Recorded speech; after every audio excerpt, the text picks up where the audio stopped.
Hello, my name is David Goodson. I currently serve as a member of the board here at RLG Consulting Engineers.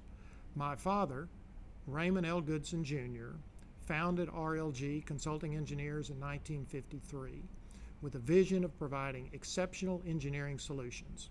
Over the past 70 years, RLG has flourished and grown into a renowned firm with nearly 90 dedicated employees spread across 5 strategically located offices. Our team's expertise spans various market sectors, enabling us to deliver innovative and tailored engineering solutions to meet the diverse needs of our clients. At RLG, we are committed to upholding our legacy of excellence, client satisfaction, and engineering innovation as we embark on the next chapter of our journey. The story begins in 1918 when Ray Goodson was born in Burke-Burnett, Texas, which at that time was an oil boomtown near Wichita Falls. Ray's father, Ray Goodson Sr., moved the family to Garland, Texas in the early 1920s as he took a job at a lumber yard in Garland. At the time, Garland's population was less than 1,500 people, whereas today it's 245,000. This is the house where Ray grew up at 1221 Avenue A near downtown Garland, Texas. The house still exists today. Ray and his brother had an idyllic childhood in the early 1920s. Ray played football for Garland High School in 1935. After graduating from Garland High School in 1936, Ray's intention was to enroll at Rice University in the architecture school. However, after meeting up with some friends and going to fraternity parties at SMU during that summer, he changed course and decided to enroll at SMU and study civil engineering. In 1941, he graduated from SMU with a BS degree in civil engineering. Also in 1941, shortly after his graduation, the Japanese bombed Pearl Harbor and the country entered World War II. Like most able-bodied men of his age, he joined the service, in his situation, the Navy. He became an officer candidate at Annapolis in the spring of 1942 and became what's known as a 90-day wonder, where he earned his commission as an ensign in the Navy in the spring of 1942. His brother Jack also joined the Navy. Later that summer, he was assigned to the heavy cruiser USS New Orleans in the South Pacific. The USS New Orleans was involved in numerous significant engagements prior to him joining, including Pearl Harbor and the Battle of Midway. In November of 1942, the ship was involved in a major engagement off of Guadalcanal Island. The Battle of Tassafaronga Straits took place the night of November 30th, 1942. A Japanese task force was en route to Guadalcanal to reinforce their soldiers there, and they were intercepted by a task force of American heavy cruisers, including the New Orleans. During the night battle, the New Orleans was torpedoed by a Japanese destroyer, which exploded the ammunition stores and tore off 150 feet of the ship's bow in front of turret number 2. 183 sailors were killed that night. The ship limped to a deserted island where they went ashore, cut down logs, coconut logs, and fashioned them into the hole in the bow of the ship. The ship then backed all the way to Sydney, Australia for repairs, arriving on Christmas Eve, 1942. After repairs at the Sydney Navy Yard, where they fitted the ship with a temporary stub bow, the ship sailed back to Puget Sound Navy Yard in Seattle for full repairs. After being fitted with a new bow entirely, the ship returned to the fleet in August 1943.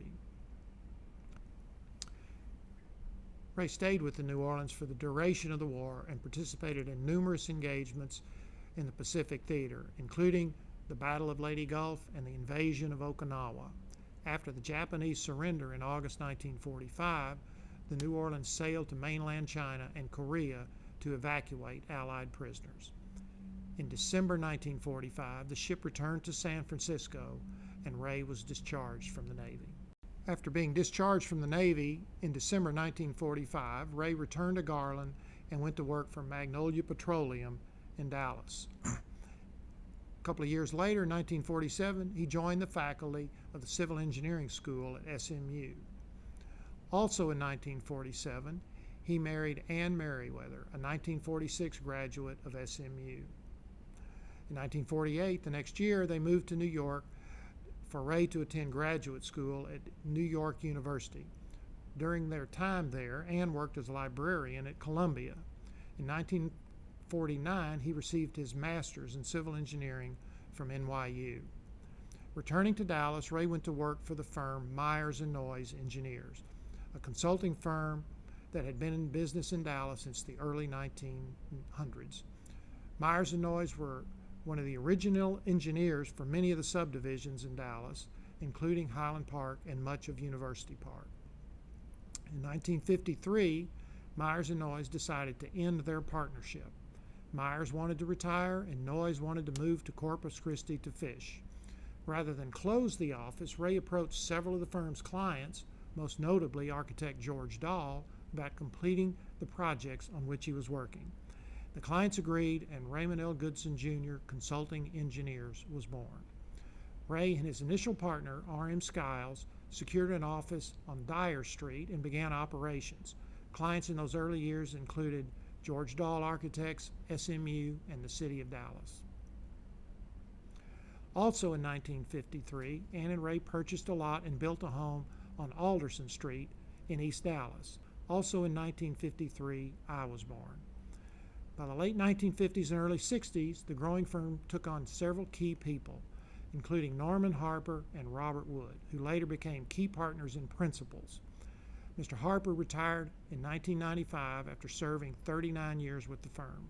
Mr. Wood retired in 2004 after serving 43 years with the firm. Significant projects from this era include the development of North Park Mall, Valley View Mall, the Cloister subdivision in East Dallas, and a new office space for the firm at 2909 Lemon Avenue in Uptown. Ray was involved in several key professional organizations.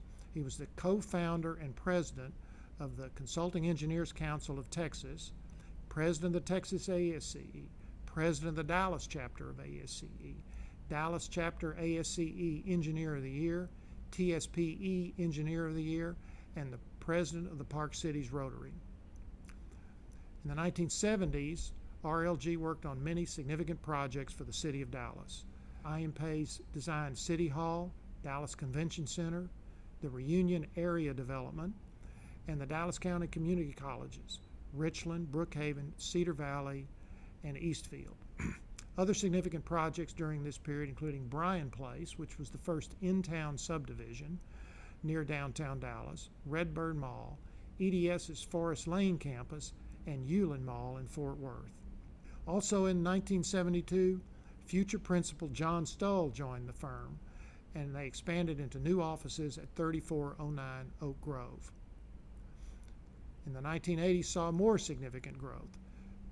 RLG was involved in the expansion of Greenville Avenue from Park Lane to LBJ Freeway, William Square, which was Las Colinas' first signature office complex, Lincoln Plaza, 45-story office building in downtown Dallas, and the Crescent Complex, designed by Philip Johnson, which jump-started Uptown's redevelopment.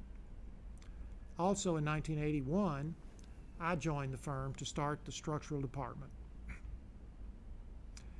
Several of the significant structural projects from this time frame are the Harvey Hotel at DFW Airport, now a Westin Hotel, the Tom Landry Sports Medicine Building at Baylor Hospital, the Baptist General Convention Building, and the Bouldersville Office Building in Richmond, Virginia.